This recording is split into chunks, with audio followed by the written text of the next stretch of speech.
Assalamualaikum warahmatullahi wabarakatuh dan selamat sore. Salam Komando.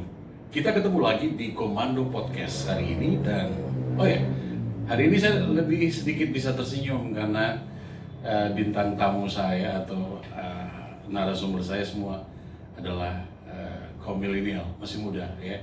Walaupun mereka udah kuliah di Pascasarjana, tapi pikiran-pikirannya penting menjadi sebuah masukan untuk siapa yang kelak jadi wali kota Makassar.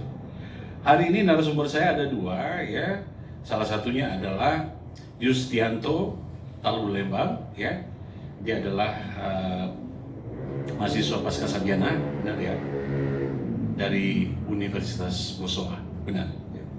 Dan yang kedua seorang perempuan ya, namanya Ismu Rahayu Saputri SH, program studi ilmu hukum dan di program Pascasarjana di kampus Universitas Bosowa. Apa kabar Yusti? Alhamdulillah baik. Ya, bagaimana Ismu? Baik aja hari ini. Baik. Ismu, Yusti, kita lagi mau ngomongin tentang politik pilwali di mata milenial, di mata Anda ya berdua. Apakah ini penting atau hanya menguras pikiran aja atau sebagainya? Untuk itu saya persilahkan Yusti dulu untuk menyampaikan pikirannya tentang pilwali di mata milenial. Silakan. Jadi terima kasih. Saya kira pilwali khususnya di Kota Makassar yang hari ini sementara dalam proses tahap penyelenggaraan dan mungkin juga beberapa daerah-daerah yang ada di Indonesia lainnya. Saya kira harapan yang pertama untuk anak muda ini bahwa pilwalkot ini harus menjadi momentum pintu masuk bagi kalangan anak muda dalam rangka untuk terlibat secara proaktif, memberikan kontribusi dalam bentuk pikiran, gagasan-gagasan yang konstruktif. Apa sebetulnya yang mesti dan harus kita lakukan dalam hal peran-peran anak muda itu sendiri. Saya kira di banyak tempat persoalan-persoalan pilkada dan juga termasuk pilwalkot ini, masalah-masalah yang sering krusial kita temukan adalah persoalan politik pecah belah. Politik pecah belah di kalangan masyarakat yang kemudian ini yang membuat masyarakat jadi terpolarisasi dengan isu-isu politik murahan seperti itu. Dan menurut saya posisi anak muda atau kalangan milenial ini harus menjadi filterisasi kepada seluruh masyarakat untuk menunjukkan bahwa sebetulnya dalam konteks kemajuan dan bahkan harapan-harapan masa depan ketika kita mau menjadi suatu daerah yang lebih maju ke depan, isu-isu politik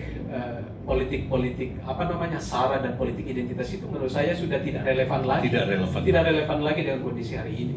Justru posisi anak muda ini harus memberikan gambaran yang betul-betul utuh apa sih yang mesti harus kita capai ke depan.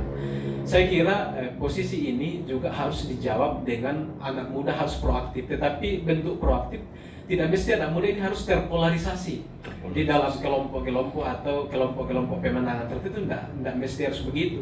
Tetapi bentuk kontribusi kita adalah bagaimana anak muda ini untuk memberikan hak politiknya dalam bentuk memilih misalnya, supaya tidak mesti harus menjadi golongan putih atau golput.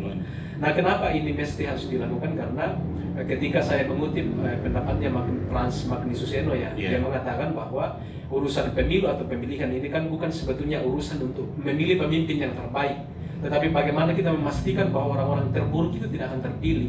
Artinya bahwa pemimpin pada dasarnya itu tidak ada yang sempurna. Tentu ada kekurangan, tetapi banyak juga kelebihannya. Dan saya kira posisi inilah yang harus kemudian menyatukan persepsi kita. Saya kira itu. Yusti, mudah-mudahan pikiran Anda pun juga bisa dibaca jelas oleh kaum milenial yang mendengarkan atau menyaksikan Komando Podcast ini. Oke, saya sekarang ke Ismu Rahayu. Gimana menurut Anda pilwali di mata milenial? Silakan. Terima kasih.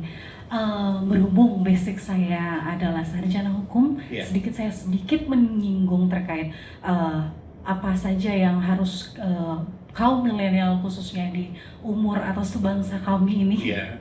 Untuk apa sih? Aduh, gimana ya? Kita mesti milih, nggak usah lah ya. Kita masih banyak kerjaan. Mungkin besok-besok aja lah baru kita milih. Tapi pada hakikatnya bahwa negara kita ini adalah negara hukum. Iya. Di mana kita dinaungi adalah ada satu undang-undang yang namanya Undang-Undang HAM atau Hak Asasi Manusia.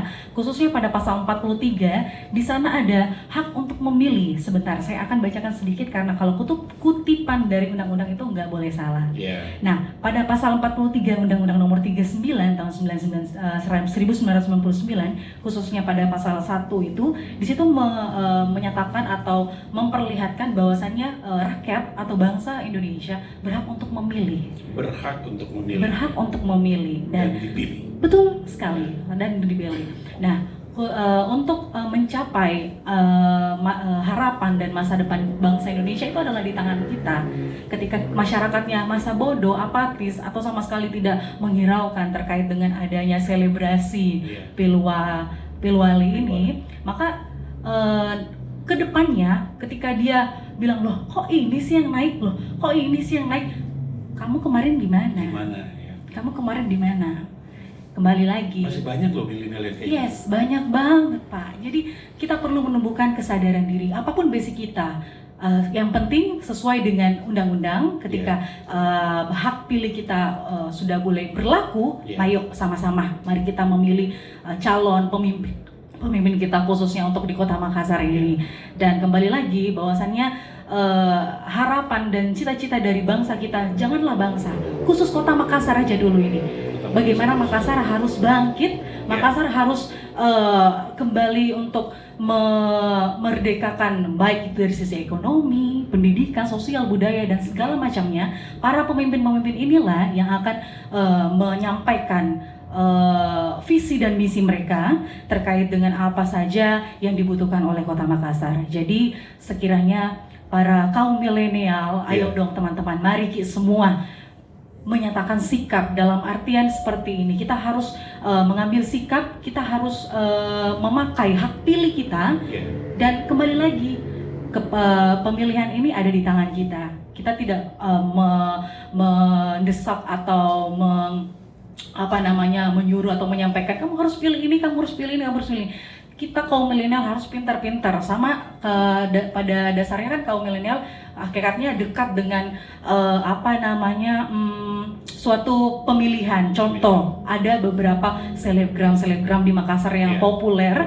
Di situ dia harus memilih. Ketika dia ditawarkan untuk mempromosikan sesuatu, dia harus benar-benar memilih. Bener nggak nih yang akan saya promosikan? Bener nggak ini yang akan saya pilih? Nah, pada hakikatnya sama seperti kita memilih calon wali kota kita.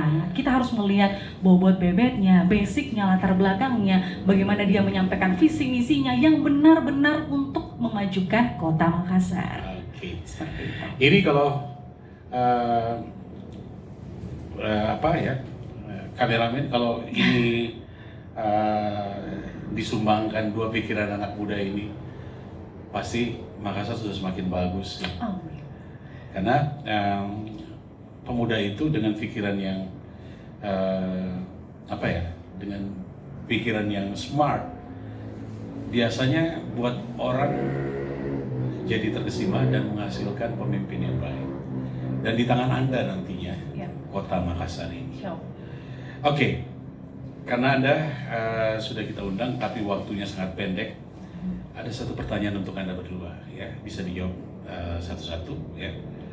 Pertama adalah, kalau Munafri, Haribudin, dan Rahman Bando terpilih jadi wali kota, apa harapan?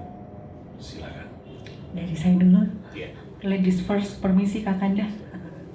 Oke, baik. Harapan saya jika Pak Api, Pak Munafri, dan Pak Rahman terpilih menjadi wali kota Makassar. Yeah. Dan saya yakin bakal terpilih, amin ya, insya Allah. Amin. Karena Makassar memang harus benar-benar bangkit. Makassar harus benar-benar harus dipimpin, dipandu, atau diarahkan oleh sosok pemimpin yang ada di dalam Pak Munafri Arifudin ini. Yeah. So, harapan saya untuk Kota Makassar, kiranya Makassar bisa menjadi lebih baik lagi, Makassar bisa bangkit dari keterpurukan, entah itu saat ini kita ada di era pandemi, otomatis para pemimpin-pemimpin ini, khususnya Pak Api dan Pak Rahman, akan memikirkan tentang bagaimana cara-cara menanggulangi terkait era new normal, entah itu dari sisi ekonomi Kota Makassar dan lain sebagainya. Saya yakin dan saya tahu persis bahwasannya para pemimpin ini benar-benar layak menjadi calon wali kota, dan kiranya Pak Api Rahman terpilih, Makassar benar-benar bangkit. Oke, terima kasih Ismu, dan silakan Yustianto. Ya, mungkin closing statement ya Pak, dari milenial. Iya. Jadi menurut saya, jika politik ini masih sekedar urusan untuk merebut kekuasaan sesudah itu mempertahankannya, maka diskusi dan perdebatan kita tentang kesejahteraan rakyat, keadilan sosial dan sebagainya menurut saya dihentikan saja. Sia-sia. Iya, sia-sia adanya. Kita masih punya pemikiran seperti itu. Jadi sekali lagi politik gagasan ini penting.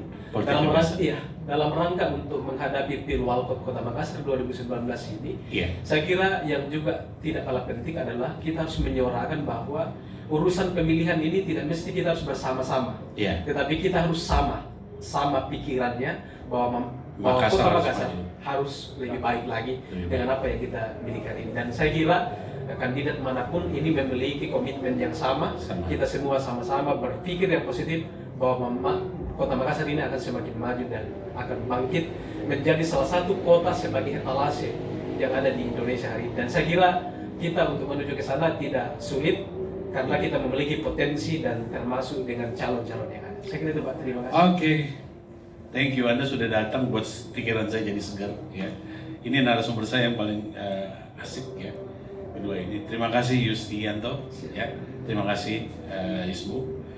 Terima kasih juga untuk Anda yang sudah menyaksikan Komando Podcast.